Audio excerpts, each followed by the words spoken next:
N আমি এদিকে আইতেছি, হ্যাঁ, হওয়ার পরে এন রেস্টিং মানে লাল লাইটটা ধরে না দেখে আমি আস্তে শো করছি।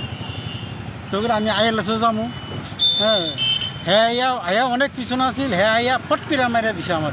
কি গাড়ি আছিল এটা? এটা বালু এএমসি, এটা বালুর গাড়ি মনে হয়। এএমসি মানে আবর্জনার গাড়ি না বালুর গাড়ি? না বালুর গাড়ি।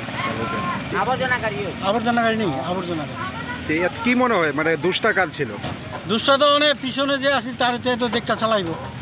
আমি তো স্লো করছি, আমি এদিকে ঢুম আইলেছি দিকে। এটা কটা মোটা খাওয়াই না তো আমি আর কি কম ওইটা ড্রাইভারের। এখন এএমসির গাড়িটা কোথায়? এটা থানার ভিতরে। এখন কি আপনি কোনো অভিযোগ করছেন? অভিযোগ করছি না, আমি অনেক থানার জানাইছি, তারা আইসে আইয়া এই গাড়িটা লিয়ে গেছে। চালকরে কি আটক করা হয়েছে? গাড়ি লিয়ে গেছে, আটক করা হয়েছে।